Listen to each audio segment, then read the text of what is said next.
पहले औरंगाबाद के मजलिस इत्तेहादुल मुस्लिमीन के तमाम जिंदगाह को, इमतियाज साहब रुकने पार्लियामान को, डॉक्टर वफा कादरी साहब,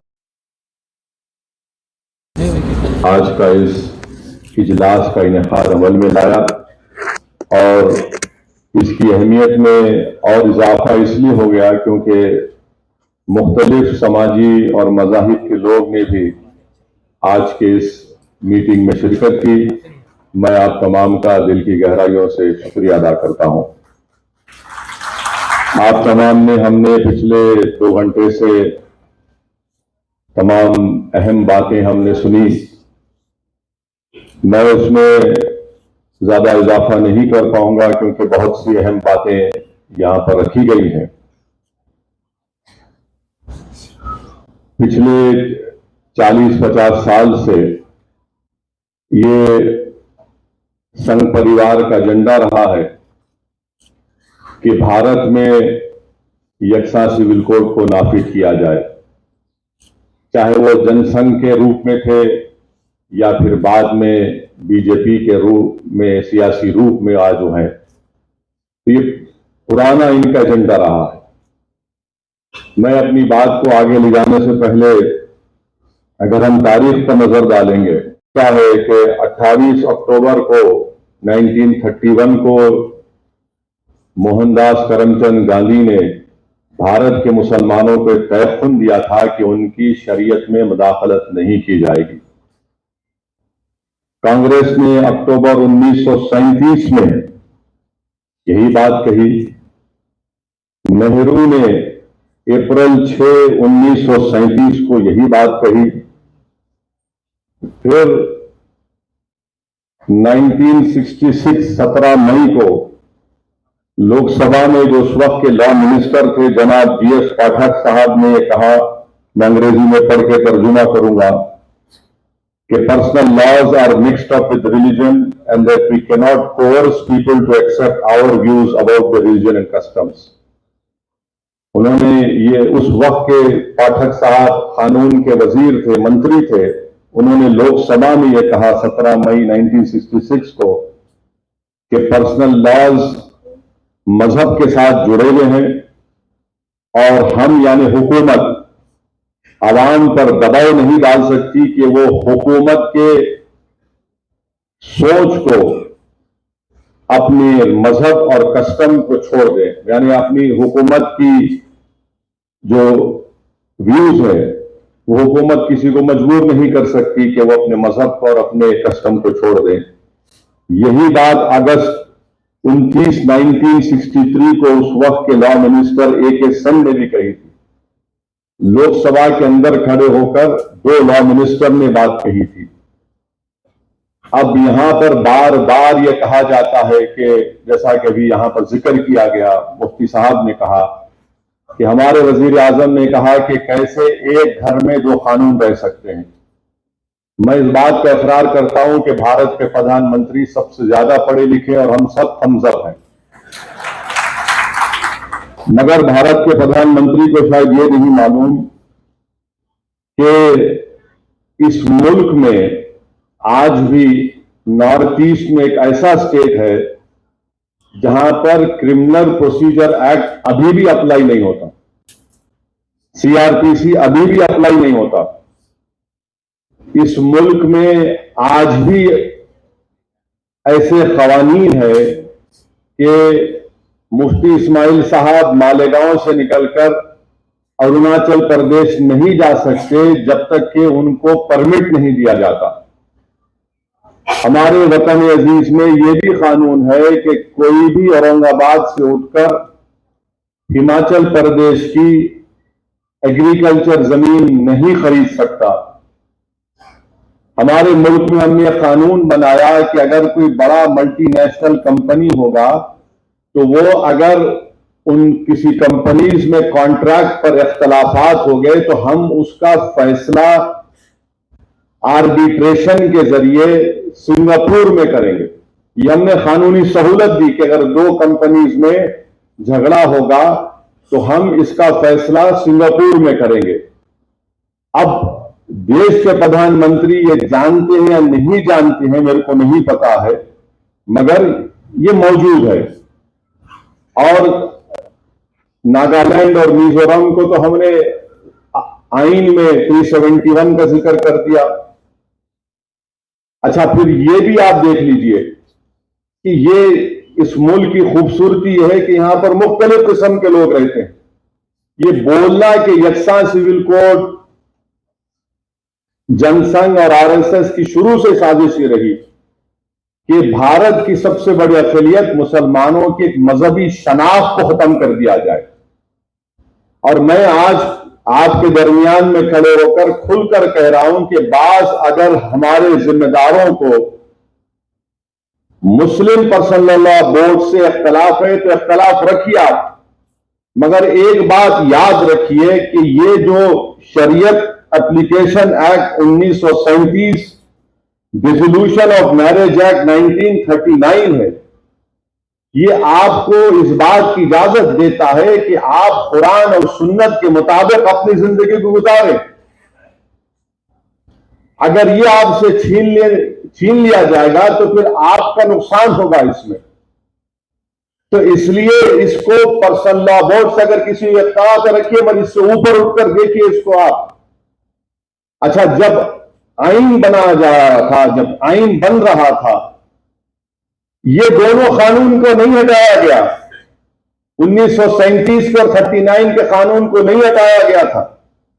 आईन बन गया और ये कानून का हिस्सा भी बन गया। तो जो बात अंबेडकर और उस कमेटी में आईन बनाने वालों ने नहीं सोची, आज भारतीय जनता पार्टी सोच रही है। और मेरा मानना यह है कि मैंने शुरू से कहा और आज भी कह रहा हूं कि अंबेडकर से बड़ा संविधान को समझने वाला आज तक कोई पैदा नहीं हुआ, ना पैदा होगा। ये एक बात। अब जो अहम बात यह है कि यह बोला जाता है कि दुनिया में कहां पर है दो कानून, बताओ आप। तो हम उन लोगों को बताना चाह रहे हैं जो भारत के लोगों को बेवकूफ समझते हैं। इंग्लैंड में जाइए आप, मैं पढ़ा हूं इंग्लैंड में। इंग्लैंड में दो क्रिमिनल लॉ, एक स्कॉटलैंड का है, एक इंग्लैंड का है। क्यों? मुल्क कमजोर हो गया। फिर बोलते नहीं यहीं पर तुमको पर्सनल लॉ है, नहीं, गलत। पड़ोस में श्रीलंका है, वहां पर पर्सनल लॉ है, श्रीलंका में है।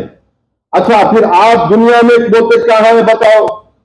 आपको जानकर हैरत होगी कि इजराइल में, इजराइल के जो इजराइली मुसलमान है, वहां के शहरी, उनको पर्सनल लॉ उनका है, उनका चलने की इजाजत है।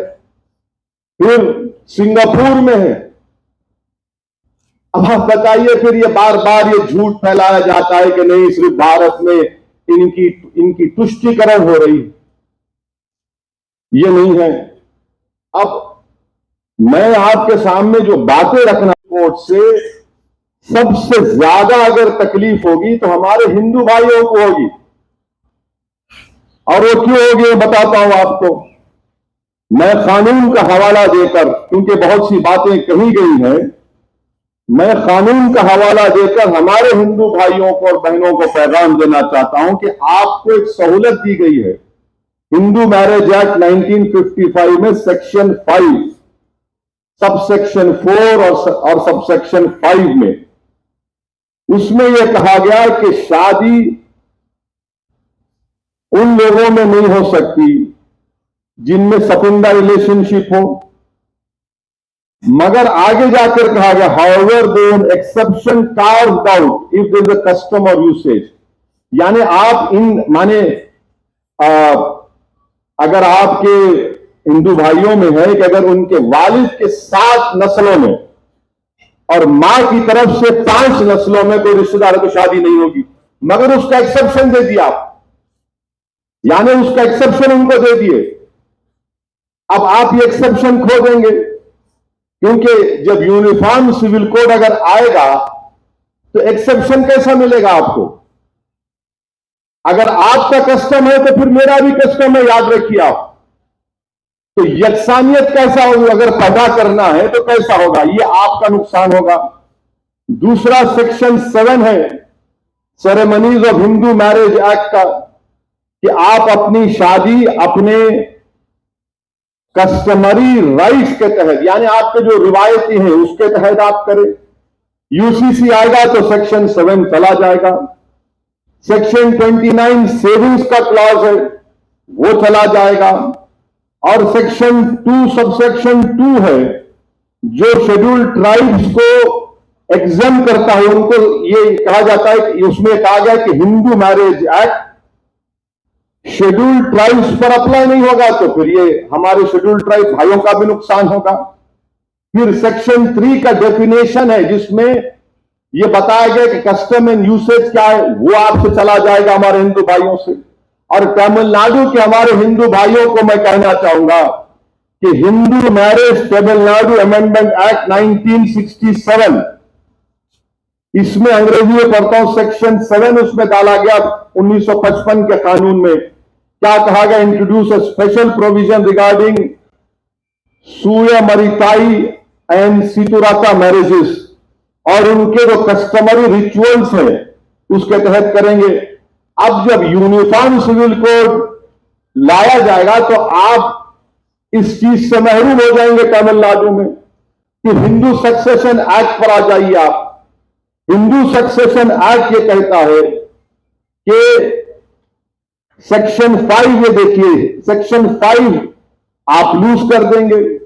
माने अगर किसी को एक स्टेट है, किसी को एक को दे दी आप, एक आदमी को, और इसका मिसाल दे रहा हूं, बीजेपी के जो शाही खानदान के लोग अभी बीजेपी मध्य प्रदेश में है, भाई और उनके मरहूम भाई और बहनों में आज भी कानूनी केस चल रहा है। नाम लूंगा तो फिर मीडिया वाले 6 बजे से मेरा निकाल शुरू करेंगे, तो अक्लमंद को इशारा काफी है। तो ये कानून अगर आप यूसीसी आएगा तो हिंदू सक्सेशन एक्ट 1956 का सेक्शन 5 चला जाएगा आपका। और फिर आप आ जाइए section 6 devolution of interest in को पार्सनरी प्रॉपर्टी, ये भी गायब हो जाएगा।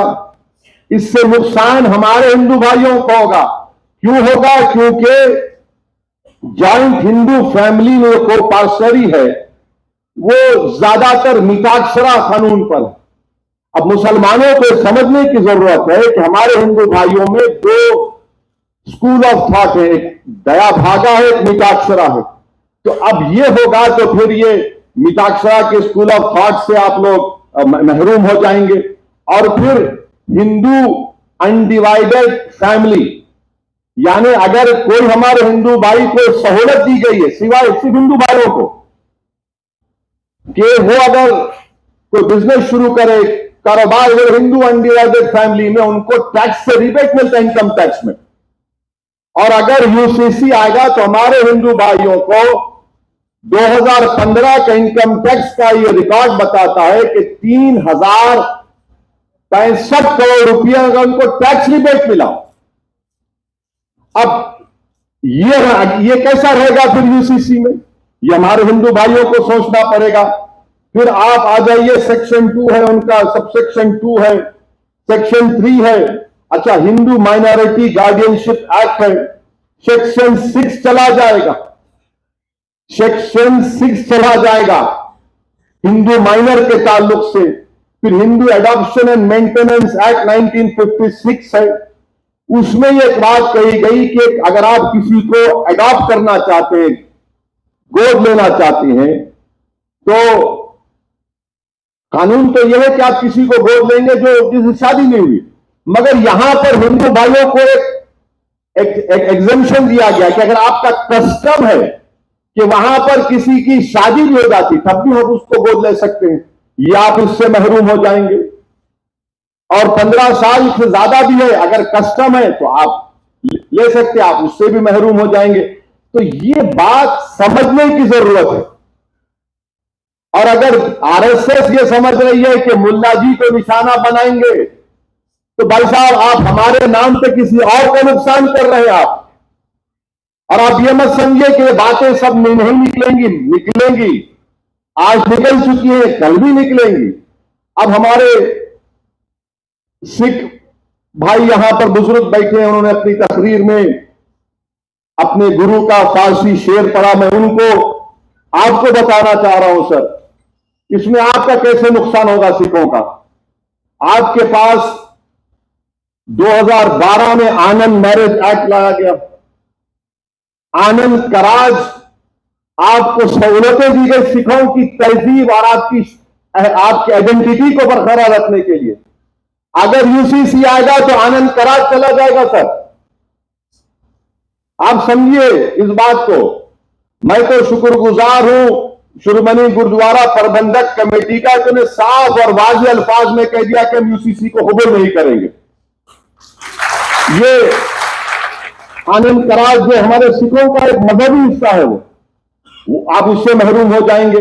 अच्छा, हमारे ईसाई आज बिशप साहब बैठे हैं, मैं आप you will agree with what I am saying कि हमारे सिखों में, हमारे ईसाई भाइयों में कई डिनोमिनेशन हैं, बैप्टिस्ट हैं, रोमन कैथोलिक हैं, और इनके लिए क्या करेंगे फिर आप?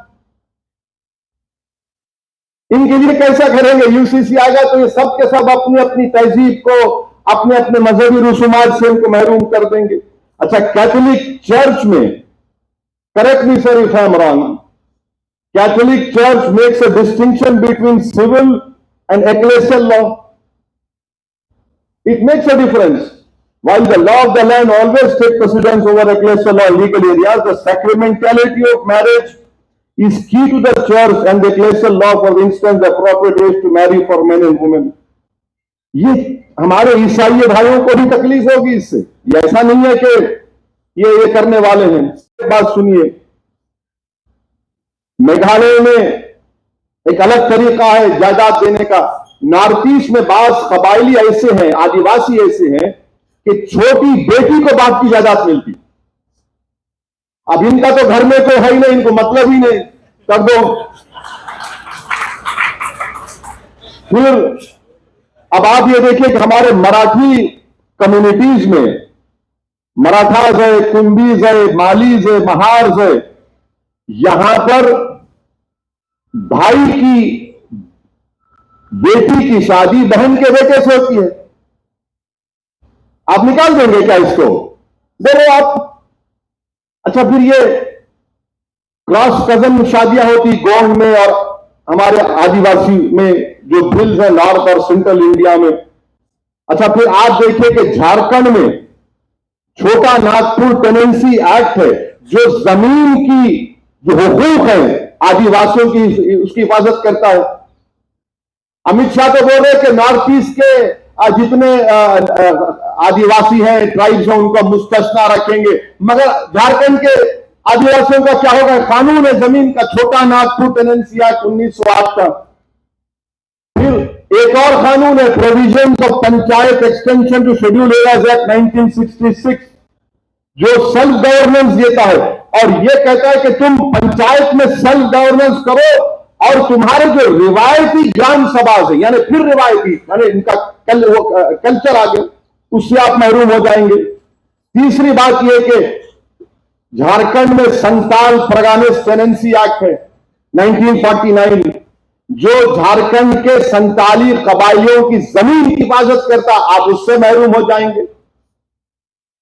आपको समझना है कि नरेंद्र मोदी कहां से आ रहे हैं। दिखा तो रहे कि मुसलमान को सबक सिखाएंगे, मगर नुकसान देश का होने वाला है। नुकसान देश की प्लूरलिज्म को होगा, इज्तिमाइयत को होगा। जो काम हमारे बुजुर्गों ने नहीं किया, आप करने जा रहे हैं। तो इसीलिए यकसा सिविल कोड भारत के लिए ठीक नहीं। और फिर हमारे बाज मुसलमान हैं, जमहूरियत है, आपको राय रखने का अख्तियार है, मुझे भी राय रखने का अख्तियार है। और जो लोग आज नरेंद्र मोदी के इशारों पर कठपुतली बनकर नाच रहे हैं, मैं तुमको सरकारी मुसलमान बताता हूं। अच्छा, बात से खड़े होकर बोलते क्या बोल रहे हैं लोग, कहां है कुरान सुन्नत में? तो इन लोगों के लिए उलमा काफी है जवाब देने के लिए। एक शायर ने बड़ा अच्छा कहा इनके बारे में, इन गुलामों का यह मसलक है कि नाकिस है किताब। इन गुलामों का यह मसलक है कि नाकिस है किताब, कि सिखाती नहीं मोमिन को गुलामी की तरीक। ये वो लोग हैं। और किसी शायर ने जगह पर अच्छा कहा, खुद बदलते नहीं कुरान को बदल देते हैं, हुए किस दर्जे के फकीरान हरम बेतौफीक। ये वो लोग हैं। अब आप देखेंगे दिल्ली में एक फंक्शन होने जा रहा है, ये रंग बिरंगी कपड़े पहन के पूरे पहुंचने वाले हैं। रंग बिरंगी कपड़े, एक एक रंग का एक एक रंग बने हुए हैं लोग, मगर इनका रंग, इनका दिल बीजेपी से मिला हुआ। वहां पहुंच के बोलेंगे डरने की कोई बात ही नहीं है। मैं उन लोगों से भी बड़ी साफ तौर पर कहना चाह रहा हूं, याद रखो, शरीयत रास्ता है, तरीकत मंजिल है। शरीयत पर कोई कॉम्प्रोमाइज नहीं किया जा सकता। अगर कोई अब कह रहा है कि मैं सूफिज्म को, तरीकत को मानता हूं, तो फिर जुनैद बगदादी ने रहमतुल्लाह अलैह ने क्या कहा था? जुनैद बगदादी रहमतुल्लाह अलैह ने कहा था कि सूफी वो है जो दुनिया में मर गया और अल्लाह के लिए जिंदा है दुनिया में। अब ये लोग, अब दिल्ली में होने जा रहा है एक प्रोग्राम, ये सरकारी मुसलमानों का, ये पूरे बैठेंगे और बोले कोई फिक्र की बात नहीं है। अरे तुम इतने बड़े बड़े आस्थानों से आते हो, तुम इतनी बड़े बड़े औलिया अल्लाह के आस्थानों से आते हो, अरे बादशाहों के महल वीरान हो गए, बर्बाद हो गए, मगर वो आस्थान आज भी आबाद है। क्यों आबाद है? क्योंकि वो जो लोग थे उन्होंने दुनिया को तर्क किया, अल्लाह की मोहब्बत को सामने रखा, रसूल अल्लाह सल्लल्लाहु अलैहि वसल्लम से दिल पर हर चीज से ज्यादा मोहब्बत की, क्योंकि आज दुनिया उनको याद रखती है। मगर आज दिल्ली में आज जाएंगे और आप बोलेंगे नहीं, कुछ परेशानी की बात ही नहीं है, कुछ भी नहीं है। मेरे दोस्त, आपको अगर ये हुकूमत की खुशामद करना है करिए, मगर एक लाइन डालिए, एक लाइन डालिए, उससे आगे मत जाइए आप। अच्छा, और एक बात मैं आपको बताकर, क्योंकि असर का वक्त होने वाला है। हाँ हाँ बिल्कुल, आप पंचवक्ता नमाजी नजर आ रहे हैं, माशाअल्लाह, अच्छा है, बहुत अच्छा है, वेरी गुड। मेरे लिए दुआ करना भाई, गुनाहगार हूं। दुआ यह करना कि अल्लाह जबान में और तेजाबगी दे। हर टीवी प्रोग्राम अब देखो यकसा सिविल कोड का होता, क्या दिखाते टीवी पे? बुरखे में एक जा रहा है बहन हमारी बेटी, और एक मुसलमान टोपी पहन के जा रहा। इनको ऐसा है, ये बड़े तकलीफ में है, इन पे जुल्म किया जा रहा है, जायदाद में हिस्सा नहीं दिया जा रहा है।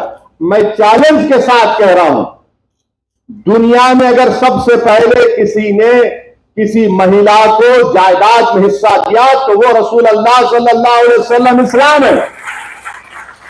इस्लाम ने कहा दो औरत को जायदाद में हिस्सा दो। नहीं, मगर आप टीवी पे दिखाते बड़ा जुल्म हो रहा। अरे ये बिल्किस बानो का जुल्म तुमको याद नहीं आया? बिल्किस बानो को तुम भूल गए? ये जो बच्चों को जो नासिक में गाड़ी से उतारकर बॉब लिंचिंग करके मार दिया गया, उनकी कमजोरी तकलीफ याद नहीं आई तुमको? जिन बच्चों को हिजाब पहन के जा रहे हैं उनका हिजाब खींचा जाता है, वो तकलीफ याद नहीं आई आपको? अब ये बताना कि देखिए मुसलमान, अरे मेरे दोस्त सच्चाई ये है। और फिर और एक बात कि मुसलमान बहुत शादियां करते हैं। कहां है रिकॉर्ड? बताओ कितने शादियां हम करें, बताओ, निकाल के बताओ ना, कितने शादियां मुसलमान करे, कितने शादियां हमारे हिंदू भाई करे, कौन कौन से कितने करे बताओ। अच्छा, जो करे उनके साथ उनकी जोड़ी नहीं रहती।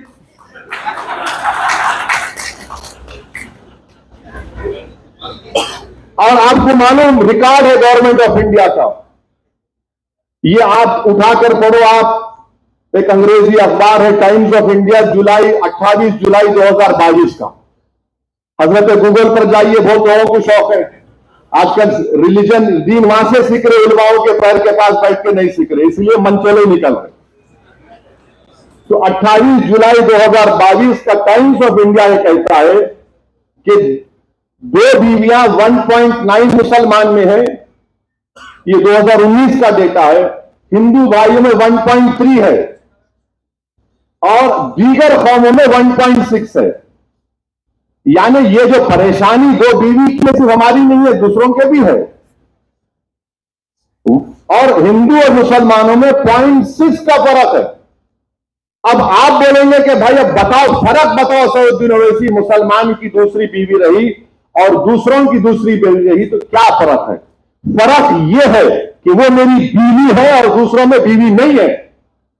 फर्क यह है कि उसको मेंटेनेंस मिलता, फर्क यह है कि उसको अपने रहने के लिए घर मिलता, यह फर्क है। अच्छा, फिर आप बोलेंगे कि हमने मुल्क में कानून बना दिया, चाइल्ड मैरिज एक्ट बना दिया। बिल्कुल बनाया, मगर क्या यह सच नहीं है कि चाइल्ड मैरिज एक्ट में 84% चाइल्ड मैरिज होती है हमारे हिंदू भाइयों की? कानून तो आप बना दिए। अच्छा, ऊपर से और एक बात देखो, आप जब चाइल्ड मैरिज हो जाती है, मैरिज खत्म नहीं होती, वॉइड होती है, वॉइड होती है। यही तो हम बता रहे हैं। हम ये नहीं कह रहे हैं कि मुसलमानों में कमजोरियां नहीं है, यकीनन जहेज की लानत है जैसा सब जगह पर है, यकीनन हमारे बहनों को, बच्चों को और उठाना है जैसा कि सब जगह पर है।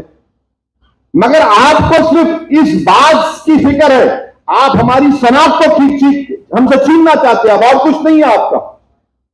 रिजर्वेशन आप नहीं देना चाहते, नहीं मजहब के नाम पे नहीं देते, मगर मजहब छीन के हमको ताकतवर बनाना चाहेंगे आप। रिजर्वेशन तो महाराष्ट्र में नहीं देंगे, नहीं मजहब के नाम पे नहीं दे सकते, मगर हम मजहब की शनाख्त छीन के तुमको ताकतवर बनाएंगे। ये कौन सी मिसाल है बताइए आप? और फिर आप ये भी देख लीजिए कि 2000 से 2019 तक फीमेल इन्फेंटिसाइड, यानी अगर किसी खातून के पेट में मालूम हो जाए कि बेटी है, तो 2000 से लेकर 2019 तक 86% बच्चियां मिसिंग हैं। यानी उत्तराखंड की जितनी आबादी है, करीब करीब उतनी आबादी है, उतने बच्चियां मिसिंग है। कौन जिम्मेदार है उसका बोलो आप? कानून तो बना दिए। अच्छा, सेक्स रेशियो आप देखो मुसलमानों का दूसरे रिलीजन के साथ, सबसे अच्छा सेक्स रेशियो मुसलमानों का है। तो ये चीजें हमको आपको समझने की जरूरत है। मध्य प्रदेश में हमारे आदिवासी, शहरी आदिवासी खड़े हुए हैं, खड़े हुए वो।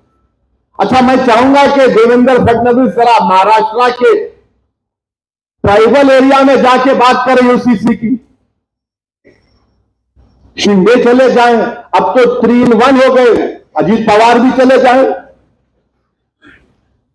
महाराष्ट्र के आदिवासी एरिया में जाके बोले हम आएंगे, देखो क्या नतीजा निकलता वहां पे। कर लो। छत्तीसगढ़ में जाके बोलो, अब इलेक्शन है 3-4 महीने में। राजस्थान के कबाइलियों को बोलो, आप आदिवासियों को। हम यही बताना चाह रहे हैं कि ये जो भारत की खूबसूरती जिसका जिक्र इम्तियाज जलील साहब ने किया, यही खूबसूरती है भारत की। बार बार बोलते अमेरिका में ऐसा है कि अमेरिका में, अरे अमेरिका में ये कल्चर है। अमेरिका में इतने 2000 से 3000 कितने कल्चर है? नहीं है। अच्छा, अमेरिका में हर स्टेट में उसका अलग कानून है, मगर फिर भी अमेरिका ताकतवर है, या उल्टा बोलते हैं। भारत के वजीर आजम बोले कि एक मुल्क में घर में 2 कानून कैसा रहेंगे? तो ये बातें इसको समझने की जरूरत है। और अगर नहीं समझेंगे तो फिर आप मुल्क को कमजोर करना चाहते हैं।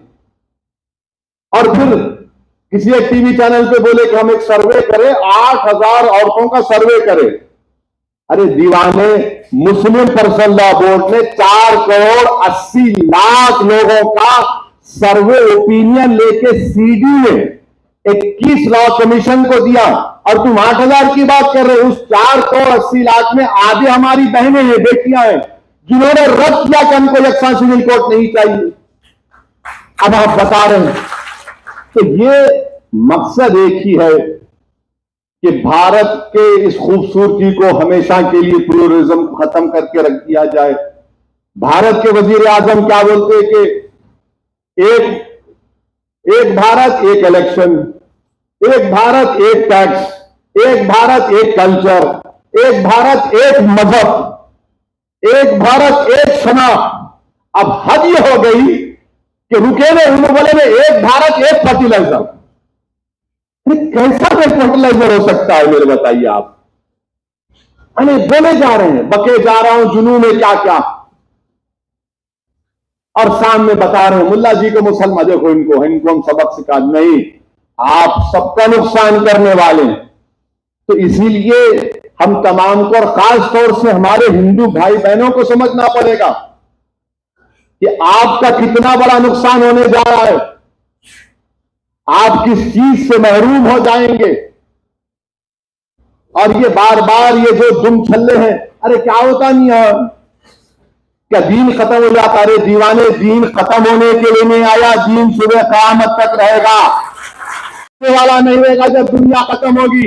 मगर मैं ये दीन की बात नहीं कर रहा हूं, मैं मुल्क की, आइन की, दलितों की, आदिवासी की, क्रिश्चियन की, हिंदू भाइयों की, सबकी बात कर रहा हूं, देश के हित में बात कर रहा हूं।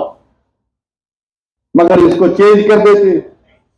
अब हमारे मीडिया वाले भी सोच रहे होंगे कि अब कहां से इसको पकड़ना, नहीं पकड़ सकते आप। कहां से पकड़ते, पकड़ो आप। कोई कैरम बोर्ड है, क्वीन को कब गिराएंगे, किंग को कब गिराएंगे। मुल्क है भाई, मुल्क को चलाना है। ये भारत है, 130 करोड़ का देश है, इसको आप 2 मिनट नूडल के साथ नहीं चला सकते। लाई नूडल खरीदे, 5 मिनट बनाए, अम्मा देखा, बच्चे बैठा, बच्चा खाता बैठ के। ये ऐसा नहीं है भारत। ये 130 करोड़ का देश है। यहां पर हमा किस्म के लोग हैं, हमा किस्म के रंग के लोग हैं, हमा किस्म के सोच के लोग हैं। इसीलिए तो हमारे बुजुर्गों ने तो अंग्रेजों से खिलाफ लड़ा था कि इस मुल्क को ऐसा रखेंगे हम। और मैं अपनी बात को खत्म करूंगा इस बात पर, 2 बात पर खत्म करूंगा कि जो हमारा 21वां लॉ कमीशन था, चौहान साहब ने क्या कहा था कि cultural diversity cannot be compromise to the extent that our urge for uniformity itself becomes a reason for threat to the territorial integrity of the nation. Justice Chauhan साहब जो 21वीं लॉ कमीशन के चेयरमैन थे, उन्होंने कहा कि कल्चरल जो diversity है, इस मुल्क की जो खूबसूरती है, उसको कॉम्प्रोमाइज इस हद तक नहीं किया जा सकता यूनिफॉर्मिटी के नाम पर कि ये हमारे भारत की टेरिटोरियल इंटीग्रिटी के लिए खतरा बन जाए। ये सुप्रीम कोर्ट का जज कह रहा है, बीएस चौहान साहब कह रहे हैं। और फिर बाबा साहेब अंबेडकर ने क्या कहा था? बाबा साहेब अंबेडकर ने यह कहा था, बाबा साहेब अंबेडकर ने कहा था, कब कहा था वो भी बोल रहा हूं, 2 दिसंबर 1948 को बाबा साहेब अंबेडकर ने कहा था, It is therefore quite impossible for anyone to conceive that the personal law shall be excluded from the jurisdiction of the state. Having said that, I should also like to point out that all the state is claiming in this matter is a power to legislate. और आप देखिए यहां पर बाबा साहेब ने क्या कहा, there is no obligation upon the state to do away with personal laws. यानी state के ऊपर ये कोई ऑब्लिगेशन नहीं है कि पर्सनल लॉ को हटा दे। फिर बाबा साहब आगे कहते हैं कि only giving a power, therefore no one need be apprehensive of the fact that if the state has the power, the state will immediately proceed to execute or enforce that power in a manner that may be found to be objectionable by the Muslims or by Christians or by the community in India. फिर बाबा साहब कहते हैं, we must all remember, सबको इस बात को याद रखना है, बशमूल मुसलमानों को। माने बाबा साहब कह रहे हैं, अंदर पार्लियामेंट में जब आइन बनाया जा रहा था, including members of Muslim community have spoken on this subject that one can appreciate their feelings very well, that sovereignty is always limited, no matter even if you assert that it is unlimited, because sovereignty in the exercise of that power must reconcile itself to the sentiments of different communities. No government can exercise its power in such a manner as to provoke the Muslim to rise in rebellion. ये बाबा साहिब ने कहा कि कोई भी हुकूमत अपनी इख्तियारात को इस तरह से अगर इस्तेमाल करेगी कि मुसलमानों को प्रोवोक करे कि वो रोडों पर निकल कर आए, रेबेलियन करें। ये बाबा साहेब अम्बेडकर ने कहा। और क्या कहा बाद में बाबा साहेब ने? I think it would be a mad government if it did so. Baba Saheb ने कहा ऐसा कोई करेगा तो पागल हुकूमत है। ये बाबा साहेब अम्बेडकर ने कहा था। But that is a matter which relates to exercise of the power and not to the power itself. ये बाबा साहेब अम्बेडकर ने कहा था। अब नरेंद्र मोदी जो बाबा साहेब अम्बेडकर का नाम लेते नहीं थकते, उनको पढ़ना चाहिए। ये आरएसएस वालों को जो झूठी मोहब्बत करते बाबा साहिब से, उनको पढ़ना चाहिए। और ये जो सेकुलर पार्टी है, चाहे वो कांग्रेस हो, राष्ट्रवादी हो, उनको मैं पूछना चाह रहा हूं, कांग्रेस पार्टी को, गांधी ने अक्टूबर 28, 1931 को नहीं कहा था? क्या कांग्रेस ने अक्टूबर 1937 को नहीं कहा था? क्या नेहरू ने अप्रैल 6, 1937 को नहीं कहा था? बोलो फिर वो बोलो। और वो लोग जो मुझ पर, मुफ्ती इस्माइल पर, इम्तियाज जलील पर, डॉक्टर गफ्फार कादरी पर इल्जाम लगाते बी टीम, अरे कहां गए तुम लोग? आज गुंगे बन के बैठे हो। तुम शरीयत की हिफाजत के लिए तुम्हारी जबान को जुम्बिश नहीं देते। इलेक्शन आ जाएगा तो गुलामी करने के लिए तैयार हो जाते हो। अरे आज बोलो ना, कल क्या बोलोगे जब हिसाब किताब का मैदान होगा? आज बोलो, बोल के दिखाओ। जाओ बोलो, अपनी पार्टियों को मुंह खोलो, रोको इस चीज को। मगर इलेक्शन आए ना, नहीं, ये लोग वोट तोड़ते हैं। अरे हम भारत के लिए बात कर रहे हैं। हमको इस बात का संविधान आर्टिकल 25, आर्टिकल 44 से बड़ा है, आर्टिकल 29, आर्टिकल 44 से बड़ा है। फंडामेंटल राइट है मेरा। आर्टिकल 14 मेरा राइट है। मगर ये लोग आज गूंगे बनकर बैठे हैं। ये बेहतरीन आपको एक, आपके सामने तमाम मुहिबान कौम के चेहरा सामने आ रहा है। इलेक्शन आएगा तो थकते नहीं। अरे देखो, जिंदगी मौत का मामला, ये जिंदगी मौत का नहीं है। ये शनाख्त छीन ले रहे मेरी, ये मेरी शनाख्त छीन ले रहे। अरे अगर तुम्हारे दिलों में कुरान और उसके रसूल की सल्लल्लाहु अलैहि वसल्लम की मोहब्बत है तो बोलो। आज बोलो। आज कानून की सहूलत तुम्हारे पास है। और फिर दूसरा एक तरह, अरे वो पाकिस्तान प्राइम मिनिस्टर बोले पाकिस्तान में बर्खास्त हो गया, वो फुला मुल्क में बर्खास्त हो गया। नरेंद्र मोदी, आप इंडिया के प्राइम मिनिस्टर हैं या वो मुस्लिम कंट्रीज के हैं? आप, मेरे को उनसे क्या करना है? मेरे को ईरान से क्या मतलब? मेरे को यूएई से क्या मतलब? मेरे को सऊदी अरेबिया से क्या मतलब? मेरे को मिस्र से क्या मतलब? पाकिस्तान से तो मतलब ही नहीं था, तो इसलिए हमने टू नेशन थ्योरी को टुकराया जिना की।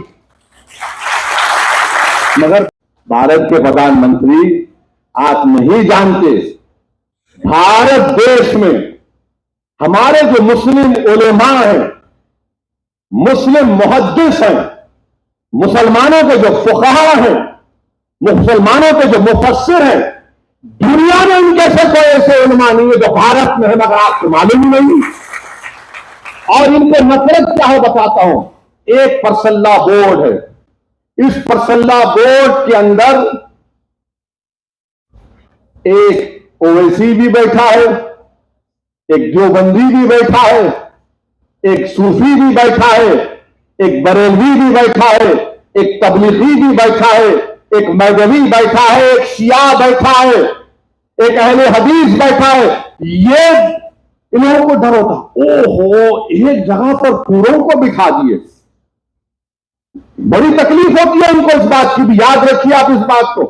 और ये आसान काम नहीं है, ये आसान काम नहीं है सबको एक जगह बिठाना। इनको समझ में नहीं आता कि कैसा इनको इंतशार पैदा कर देना, कैसा इनको मुंतशिर कर देना। तो ये एक बहुत बड़ी साजिश का हिस्सा है। इसीलिए चंद बातें मैं आपके सामने बड़े अखलास के साथ अर्ज किया हूं। मैं मुबारकबाद देता हूं औरंगाबाद के हमारे तमाम मजलिस के रुफ़ाओं को, खासतौर से इम्तियाज जलील साहब को और हमारे डॉक्टर गफ्फार कादरी, तमाम अराकीन बल्दिया को और हमारे तमाम सिख भाई को, हमारे आज बिशप साहब को, बौद्ध समाज के जिम्मेदारों को और इंटेलेक्चुअल्स को जो आज यहां पर आए और हमने यहां से इत्तेहाद का पैगाम किया है, हम उम्मीद करते हैं कि भारत के वजीर आजम इस इत्तेहाद के पैगाम की इज्जत करेंगे, एहतराम करेंगे और उसको कबूल करेंगे। वाखिर दावन अल्हम्दुलिल्लाह रब्बिल आलमीन।